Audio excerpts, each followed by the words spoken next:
அடையணும் அப்படின்றதுக்கு முக்கியமான வழியில முதல் பாயிண்ட் சிலுவையின் உபதேசம். அடுத்தது என்னன்னா, குமாரன் உங்களை விடுதலையாக்கினால் நீங்கள் விடுதலையாவீர்கள். சரி, குமாரன் விடுதலையாக்கினா விடுதலை ஆகும். இன்னொன்று என்ன கொடுத்துருன்னா, இன்னொன்று யோவான் 8:32. இதுக்கு முன்னால பார்த்தது 8:36, இப்ப 8:32. சத்தியத்தையும் அறிவீர்கள், சத்தியம் உங்களை விடுதலையாக்கும்.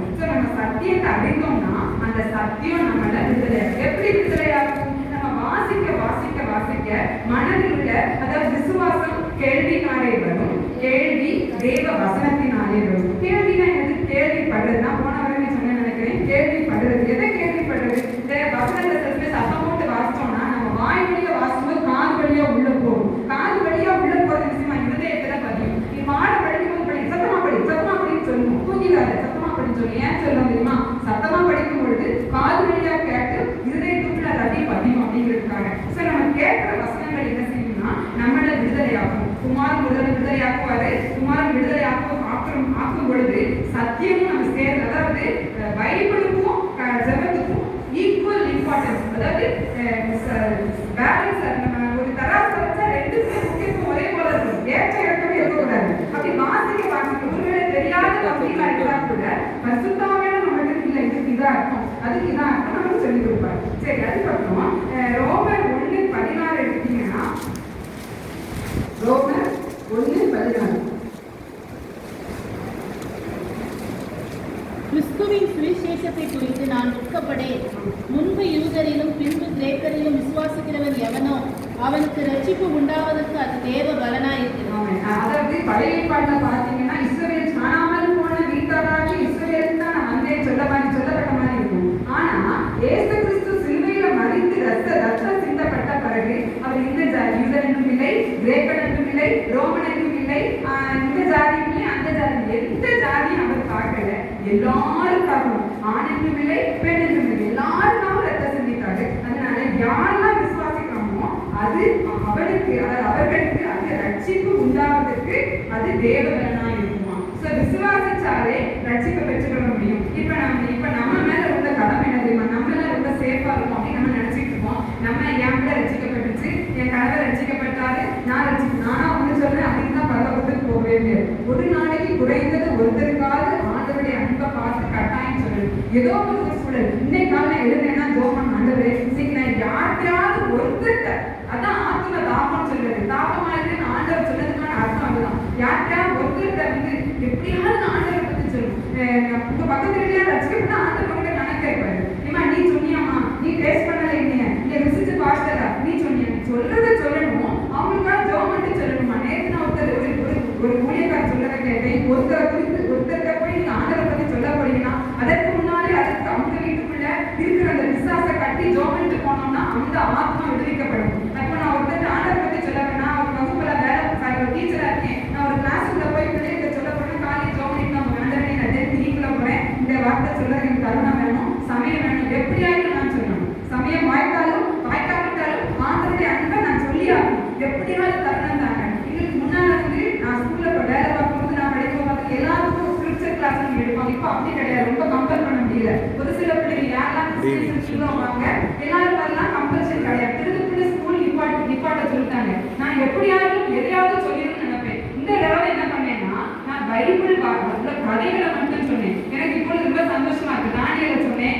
யோசேப்பை சொன்னேன், எஸ்தர், அதை இப்படி மொட்டைக்கட்டையா மட்டும் சொன்னேன். நான் சொல்லி உள்ள போகும்போது சொல்லி இப்போ நான் மத பிரச்சாரம் பண்ண வரல, நான் ஒரு கதை சொல்ல வந்திருக்கேன். அப்படி சொல்லிட்டு முதல்ல கதை ஆரம்பிப்பேன். முடியும் போது சொல்லிடுவேன், எல்லா மதமும் பரலோகத்துக்கு போகணும்னு சொல்லுது, ஆனா வழியை சொல்லல. ஆனா இந்த வேதாகமம் சொல்லுது ஒரே ஒரு வழி, நானே வழியும் சத்தியமும் ஜீவனுமா இருக்கு இயேசு கொடுத்திருக்காரு, அவர் மூலமா தான் நம்ம பரலோகத்துக்கு போகணும் அப்படிங்கிற ஒரு பாயிண்ட வச்சுட்டு எசப்பா நான் வேலையை செஞ்சேன், நீங்க உங்க வேலையை செய்யுங்க அப்படின்னு சொல்லுவேன். அது அந்த வசனம் அப்படி சொல்லிட்டே நான் எந்த கிளாஸ்லாம் அப்படியே புதுசா அதுதான் சொல்லுவேன். சொல்லிட்டு நான் சொல்லுவேன், ஆண்டவர் நான் போட்ட விதை உழைக்க மாட்டேன், அது ஜீவன், அந்த விதைனா ஜீவன், அதுக்குள்ள ஜீவன் இருக்குன்னு தெரியும். நம்ம வீட்டுல எல்லாம் விதை வச்சிருக்கோம், விவசாயம் பண்றோம் அப்படிதானே. அந்த விதையை போட்டோம்னா நீங்க ஒரு வருஷம் கழிச்சு வச்சு நீங்க அதை தண்ணியில போட்டு அது முளைச்சிடும் அப்படிதானே. நான் அப்படிதான் சொன்னேன், ஆண்டவர் நான் விதையை போட்டேன், நீங்க விதையை செய்யுங்கப்பா, நான் என் கடமையை செஞ்சுட்டேன், நான் விதையை போட்டேன், அதை விதையை செய்யுங்கப்பா. இப்போ நீங்க ஒவ்வொருத்தரும் ஒவ்வொரு நாளும் ஒரு விதையை பண்ணணும். எப்படி விதையை பண்ணணும் நான் சொல்றேன். அவங்க எவ்வளவு ஏசு சரியானவங்களா இருக்கலாம், கட்டாயம் முஸ்லிம்ஸ் ஏரியாவில் ரொம்ப இருக்க மாட்டாங்கன்னு நினைக்கிறேன். அப்ப இந்துக்களா இருக்கலாம், அழகா சொல்லலாம், இயேசு கிறிஸ்து எப்பேற்பட்டவர் சொல்லலாம். நீங்க அந்த அடுத்த மதத்தை தாக்கி பேசக்கூடாது. நீங்க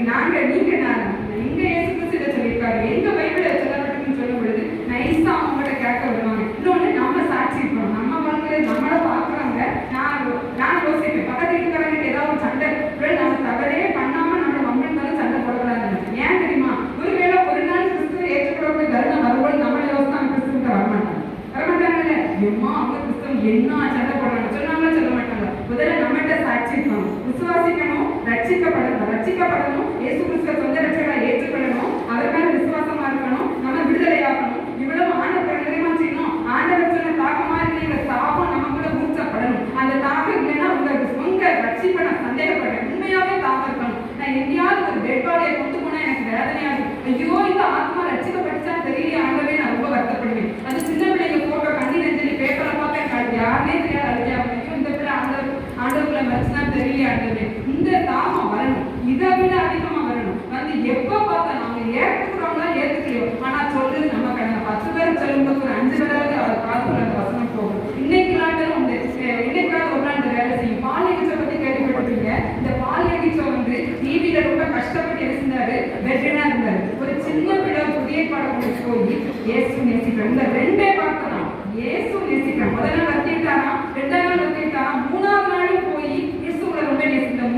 2 வார்த்தை. இந்த 2 வார்த்தை இப்ப அவர் சபை ஒரு சர்வீஸ் 1 லட்சம் பேர் மாறாளவுக்கு பெரிய ஆளுங்க. 2 வார்த்தை இயேசு நேசிக்கிறார். இந்த இயேசு நேசிக்கிறாங்க வார்த்தையை நம்ம உள்ளத்தின் ஆழத்திலிருந்து யாரோ ஒருவரிடமே சொன்னோம்னா கட்டாயம் ஆண்டவர் அதற்குரிய பலனை கொடுப்பாரு. அந்த ஆத்மா என்ன செய்யும் தெரியுமா? ரட்சிப்புகளை நடத்தப்படும். நம்ம பரலோகத்துக்கு போகும் பொழுது வெறுங்கையா போக மாட்டோம். நம்ம கூட ஒரு கூட்ட ஆத்மாவை கூட்டி போவோம், கட்டாயம் கூட்டி போவோம். ஏன்னா நம்ம இயேசுவின் ரத்தத்தினால விளைக்கரை மாற்றப்பட்டவர்கள். சமயம் பார்த்தாலும் வாய்க்காட்டாலும் ஆண்டவருடைய அன்பை செல்லணும். இது ஒரு சிலுவையின் உபதேசமா நம்ம எடுத்துக்கலாம். சிலுவை பற்றி உபதேசம் எடுத்துக்கலாம். சத்தியத்தை அறிவீர்கள், சத்தியம் உங்களை விடுதலையாகும். அடுத்தது விசுவாசிக்கிறோம் சொல்லிட்டேன். கலாத்தியர் 5:24. சரி, நான் சொன்னேன் ரட்சிக்கப்படணும், விசுவாசிக்கணும், சத்தியத்தின் மூலமா விடுதலையாகணும். குமார் நம்மளை விடுதலையாக்கணும், மெய்யாக விடுதலையாகணும் சொன்னேன். அடுத்தது பார்த்தீங்கன்னா கலாத்தியர் 5:24. இப்ப நம்ம கிறிஸ்துவை அறிந்தவர்கள் அப்படின்னா நம்ம 3 பங்கா பிரிக்கலாம். கிறிஸ்துவை உடையவர்கள் வேற, கிறிஸ்துவை அறிந்தவர்கள் வேற. இன்னொன்னு கிறிஸ்து போலே வாழ்றவங்க பார்க்கலாம். கிறிஸ்துவை அறிந்தவர்கள் ஒரு சாதியார். இயேசு கிறிஸ்து ரத்தத்தினால கழுவப்படாத எல்லாருமே கிறிஸ்துவ. நம்ம ஊர்கிட்டத்துல எல்லாரும் இயேசு கிறிஸ்துனா ஒரு மதத்தை ஸ்தாபித்தவர், ஒரு கிறிஸ்துவ மதத்துக்கான தலைவர் அப்படிங்கிற ஒரு இது நிறைய பேர் 99% தெரியும் நினைக்கிறேன், தெரியும். ஆனா கிறிஸ்துவை உடையவர்களை நம்ம இருக்கிறோம்னா எப்படி இருக்கணும்? இது ஒரு ஒன் ஆஃப் த சிலுவையின் உபதேசம். கலாத்தியர் 5:24 கிறிஸ்துவின் உடையவர்கள் தங்கள் மாம்சத்தையும் அதன் ஆசை இச்சைகளையும் சிலுவையில் அறைந்திருக்கிறார்கள். கிறிஸ்துவின் உடையவர்கள் எப்படி இருக்கணும்? இது ஒரு சிலுவையின் உபதேசம். சிலுவையின் உபதேசங்கள் இது முக்கியமான ஒன்று. என்ன தெரியுமா? கிறிஸ்துவின் உடையவர்கள் தங்கள் மாம்சத்தையும் அதன் ஆசை இச்சைகளையும் சிலுவையில் அடைந்திருக்கிறார்கள். இதுதான் முக்கியமான ஒரு சாட்சி. இது நான் எனக்கும் இந்த கேள்வி கேட்கலாம், உங்களுக்கு கேட்கலாம். நம்மளுடைய மாம்சத்தையும் அதனுடைய ஆசை இச்சைகளையும் சிலுவையில் அடைந்திருக்கிறோமா? உலகத்தாக போல நம்ம வாழ்றோமா?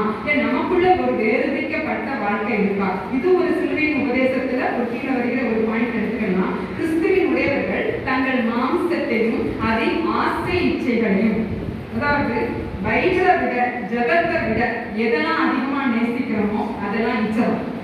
அந்த பொருள் மேல உள்ள இச்சை டிவி மேலயா இருக்கலாம், போன் மேலயா இருக்கலாம், இல்ல இந்த ஊர் சுத்தி பார்க்கறதுலயா இருக்கலாம், ஏன் ஈவன் ட்ரெஸ் மேலயா கூட இருக்கலாம், பிள்ளைகள் மேல கூட இருக்கலாம். இல்ல, அது இச்சை. அதாவது இன்னைக்கு பைபிள் வாசிக்கணும், இல்ல இங்கேதான் வாசிக்கணும், நம்ம சரியில்லைன்னு அர்த்தம். நம்ம காலையிலே எழுப்பணும்னே இந்த பாவத்தோட வாசிக்கணும், ஆண்டு இந்த சமூகத்துல காத்திருக்கணும். கிறிஸ்துவின் உடையவர்களாக இருந்தால் தங்கள் மாம்சத்தையும் அதன் ஆசை இச்சைகளையும் சிலுவையிலே அறிந்திருக்க வேண்டும். இது இன்னொரு சிலுவையின் உபதேசம். இதுக்கு ஆதாரமா பழைய ஏற்பாடு எடுத்தீங்கன்னா லேவியராகமம் 9:11 எடுத்தீங்கன்னா, அதாவது எப்படி பலி செலுத்தணும் ஆண்டவர் சொல்லியிருக்காரு, கர்த்தர் சொல்லியிருக்காரு. எதை செய்யணும் எடுத்தீங்கன்னா லேவியராகமம் 9:11 மாமிசத்தையும் தோலையும் பாளையத்துக்கு புறம்பே அக்கினியிலே சுட்டெரித்தான்.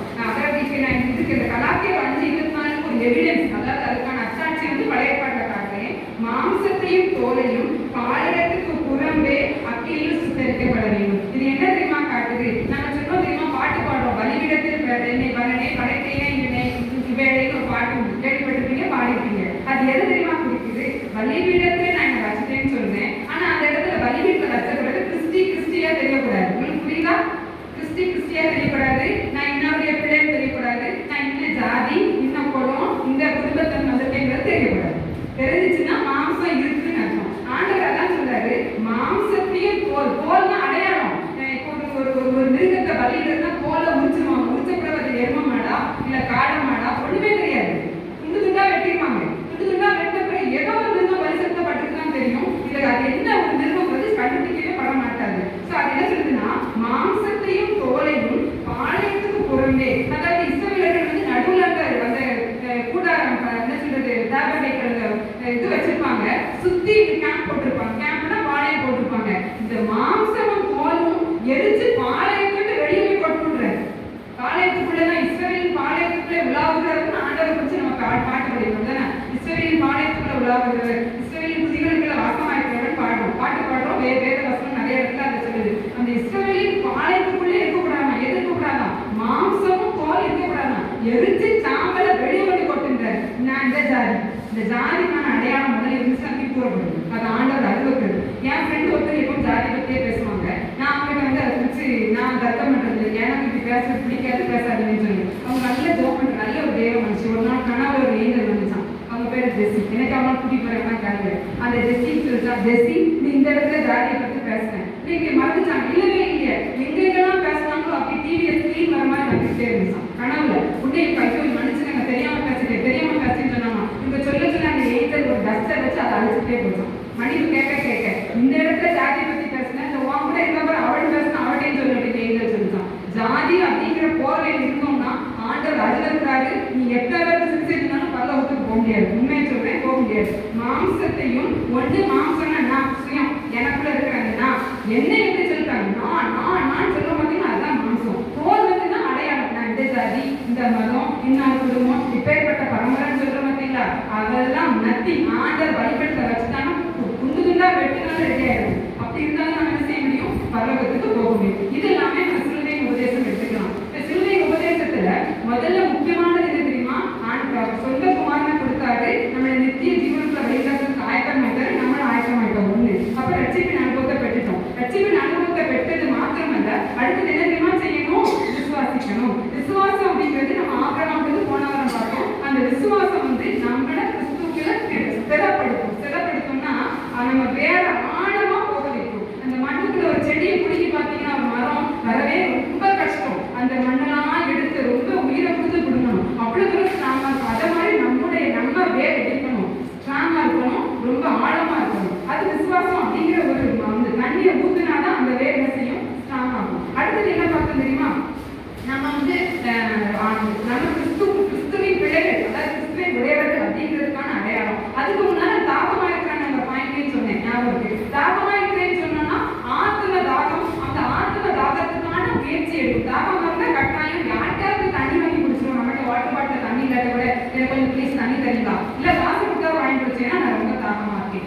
இந்த தாகமா இருக்கிறது என்னன்னா ஆத்மாக்களுக்காய் நாம படுகிற பிரயாசம். இப்போ இங்கிருந்து கொஞ்சம் பேர் சுவிசேஷத்துக்கு போறீங்கன்னு கேள்விப்பட்டேன், ரொம்ப சந்தோஷம். ஆனா அதுக்கு முன்னால கூடி ஜோமெண்ட் போனீங்கன்னா அதனுடைய பலன் வந்து நல்லா இருக்கும். அந்த பிரேயர் அப்படிங்கிறது வந்து உங்க வீட்டு பேச்சு, என் வீட்டு பேச்சு, அடுத்த வீட்டு பேச்சு இருக்கக்கூடாது. போட்டமா பழங்கால் போட்டமா என்ன பாயிண்ட் அதை மட்டும் ஜோமெண்ட் போயிட்டே இருக்கணும். ஒருவேளை உங்க வீட்டுல ஒரு ஜெபம் இருந்தா அதை எடுத்து வைக்கணும். மற்றபடி எதையுமே பேசக்கூடாது. அது ஆண்டவர் அனுபவிக்கிறார். அது நான் ஆங்கிலத்தில் சொல்லுவாங்க காசிப் அப்படிம்பாங்க. அப்படின்னா என்ன தெரியுமா, குறமுறுதல், ஆண்டவர் முறையிடுதல், அப்புறம் முறுமுறுத்தல் வெறுக்கிறார். இதெல்லாம் வேண்டாம். உங்க வீட்டுல ஒரு பிரேயர் பாயிண்ட் அதை சொல்லிட்டு ஜெபம் போயிட்டே இருக்கணும். இந்த ஜெபத்தை ஆண்டவர் ரொம்ப அங்கீகரிக்கிறாரு. அப்படி அங்கீகரிக்கப்பட்ட ஜெபமா நம்ம ஜெபம் மாறும்போது தேவகுலம் அப்படிங்கிற ஊருக்குள்ள தேவ வசனம் விருத்தி அடையும். தேவ வசனம் விருத்தி அடைஞ்சா அந்த ஊர்ல சாபம் மாறும், நிலத்தின் சாபம் மாறும், தண்ணி பிரச்சனை இருக்காது. கட்டாயம் ஆண்டவர் என்ன செய்வார் தெரியுமா, நீதிமான்களுடைய நம்பர் கூட ஒரு ஊர்ல அவங்க நம்பர் எண்ணிக்கை கூட ஆசீர்வாதம் தன்னால வரும். அது எப்படி தெரியுமா நீதிமான்கள் ஆக முடியும், நம்ம ஆண்டவருக்குள்ள ஸ்திரப்படும் பொழுது நம்மளுடைய சந்ததி நீதிமான்களின் சந்ததியா மாறும். உங்களுக்கு தெரியும், நீதிமான்களின் சந்ததி அப்பத்துக்கு எங்கி போய் நின்றதே இல்லை வேதம் சொல்லுது. ஆண்டவர் சொன்னார்னா சொன்னதுதான். நீங்க போய் பிச்சை எடுக்கணும்னு போனா கூட வராது. அப்படிப்பட்ட சூழலை ஆண்டவர் அனுமதிக்க மாட்டாரு. நான் சாட்சியா இந்த இடத்துல இருந்து சொல்றேன். நான் போன வாரமே சொன்னேன், நான் அந்த பாளையங்கோட்டை வரும்போது என் சம்பளம் 6500. இதுல இருந்து எத்தனையோ மடங்கு ஆண்டவர் கூட்டி கொடுத்தாரு.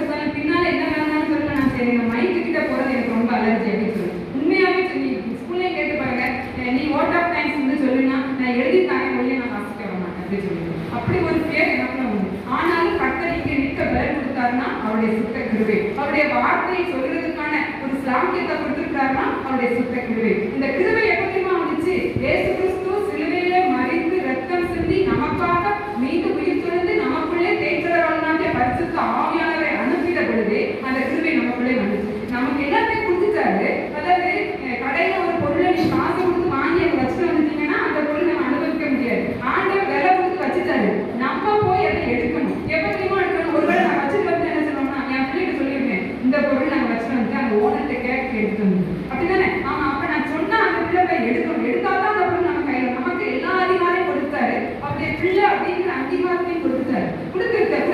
நல்லா பாத்தீங்கன்னா நம்மளோட மகிமையினால நீங்க ஆதியாகமத்துல வாசித்து பாத்தீங்கன்னா ஆதாம் ஏவாள் நிர்வாணிகளாய் நிர்வாணிகளா இல்ல. அது எப்படி கொடுக்கப்பட்டிருக்குன்னா மகிமையினால அவங்க ட்ரெஸ் போட்டிருந்தாங்க, மகிமை அவங்க சூழ்ந்து இருந்தா. அப்ப அவங்க நிர்வாணம் வெளியே தெரியப்படவில்லை. ஆனா என்றைக்கு பாவம் செய்தார்களோ அந்த மகிமையின் ஆடை அவர்களிடம் எடுத்துக்கொள்ளப்பட்டது. இப்பொழுது புதிய பாட்டிலே சிலுவையிலே இயேசு கிறிஸ்து மரித்து நமக்காய் ரத்தம் சிந்தின உடனே அந்த மகிமை நமக்குள்ளே கொடுக்கப்பட்டிருக்கிறது. அந்த மகிமை எடுக்காததும் நம்ம சாய்ஸ். அது உங்கள்கிட்ட விட்டாரு. நீ உனக்கு 2 வழி இருக்கு. இந்த வழி வந்தா பரலோகம், இந்த வழி வந்தா நரகம். இந்த வழி வந்தா உங்களோட பாதை இறுக்கமா இருக்கலாம், ஆனா பரலோகத்துக்கு உறுதியா போக முடியும். ஒருவேளை சிலுவையை சுமக்கிறது கடினமா இருந்தாலும் இயேசு கிறிஸ்து சிலுவையை சுமந்தாரு. அதை நமக்கு முன்பாக முன்மாதிரியா சிலுவையை சுமந்து காட்டிட்டாரு அப்படிதானே? ஆமா, அப்ப நம்மளே சிலுவையை எடுத்துக்கிட்டு போனோம்னா நமக்கு மகிமையின் ஆடையை தருவாரு. நம்ம மறுரூபமாக்கப்பட்டு மேலே போகும் பொழுது நம்ம போட்டுக்க பட்டுச்சலையோ நகையோ கூட வராது. எது கூட வரும்? நம்ம மேல இருக்கிற ஆண்டவர் கொடுத்த மகிமையின் ஆடையை போட்டுட்டு நம்ம பரலோகத்துக்கு போக முடியும். அப்படி போகும் பொழுதுதான் நாம நித்திய ஜீவனுக்கு உட்பட முடியும் அப்படிங்கிறது இந்த சிலுவையின் உபதேசம் நமக்கு கற்றுக்கிறது. என்ன பண்ணிக்கலாமா?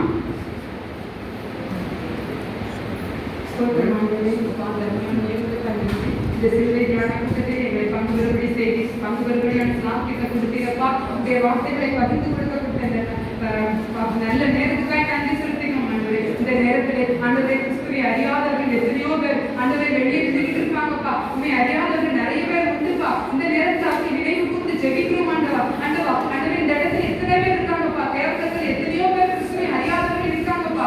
ஆவிக்குரிய அனுபவத்துக்குள்ள கடந்து செல்லாம பேர் கிறிஸ்தவ வாழ்க்கையில உள்ளவர்கள் நிறைய பேர் உண்டு சுவாமி. இந்த பட்டணம் அசைக்கப்படட்டும் ஆண்டவரே. அப்பா பிலிப்பு ஆண்டவரே சமாரியா பட்டணத்துக்குள்ளே அப்பா போய் ஆண்டவருடைய வார்த்தையை சொல்லும் பொழுது ஆண்டவரே தேவ வசனம் விருத்தி அடைந்தது. அந்த பட்டணம் மகிழ்ச்சி உச்சத்தை ஆண்டவரே. அப்படியா இந்த பட்டணத்திலே இந்த தேவனிடத்திலே ஆண்டவரே இந்த வசனம் விருத்தி அடையும் ஆண்டவரே. நாங்கள் நின்னாலும் உட்கார்ந்திருந்தாலும் படுத்திருந்தாலும் வயக்க வசனத்தை நாங்கள் அறிவிக்கிறவர்களா இருக்கட்டும் ஆண்டவரே. சாட்சி உள்ள வாழ்க்கை வாழும்படி செய்வீராக. எங்களை மறைத்து வெளிப்படுவீராக ஆண்டவரே. உலகத்துக்குள்ள வாழ்ந்தாலும் உலகத்துக்குரிய கரை எங்களை படாதபடி எங்களே படாதபடி ஆண்டவரே நாங்கள் வேறுவிக்கப்பட்டவர்களா இந்த சபையில் உள்ள வருகிறவர்கள் ஒவ்வொருவரும் வாழபடி கிருபை செய்வீராக. ஒருவேளை ஸ்தோத்திரம் சூழ்நிலை அப்பா சாதகமா இருந்தாலும் கர்த்தர் எல்லாவற்றையும் மாற்றி தருகிறதற்காய் நன்றி. யார் யாரெல்லாம் இந்த ஒரு ஜெபக்குறிப்பை நான் மனசுல வச்சுக்கிட்டே இருக்கேன், கர்த்தர் எனக்கு இறங்கணும்னு சொல்லி இப்ப நினைவு கூறுதலா இருக்காங்களோ அந்த ஜெபக்குறிப்பை உங்க பாதத்துல வைக்கிறோம் ஆண்டவரே. நீர் பதில் கொடுக்கிறதற்காய் நன்றி, நீர் பதில் செய்கிறதற்காய் நன்றி, உடைய பிள்ளைகளுக்காய் வைராக்கியமாய் எழுப்புகிறதற்காய் நன்றி, கர்த்தர் பிள்ளைகள் மூலமாய் மகிமைப்படுகிறதற்காய் நன்றி. ஆண்டவரே வந்திருக்கிற ஒருவரும் ஆண்டவரே அந்த பிரகாரமாய் செல்லக்கூடாது. உடைய மகிமையின் ஆடையை அணிந்தவர்களாய் செல்லக்கூடிய தீர்வை செய்க. எங்களை பார்க்கிறவர்கள் எங்கள் கிறிஸ்துவை காணும்படி செய்கிறதற்காய் நன்றி ஆண்டவரே. அப்பா நாங்கள் கிறிஸ்துவை பிரதிபிக்கிறவர்களாய் கிறிஸ்து அவர்களாய் நாங்கள் இருக்கும்படி செய்கிறதற்காய் நன்றி. எங்களை மறைத்து நீ வெளிப்படுகிறதற்காய் நன்றி. உடைய நாம மாத்திரம் மகிமைப்படட்டும் ஆண்டவரே. என்னை ஒரு கருவியாய் பயன்படுத்தி இந்த வார்த்தை அறிக்கை கொடுத்த இந்த சாக்கியத்துக்காய் நன்றி செலுத்துகிறோம். இயேசுவின் மூலம் ஜெபிக்கிறோம் நல்ல பிதாவே. ஆமென். ஆமென்.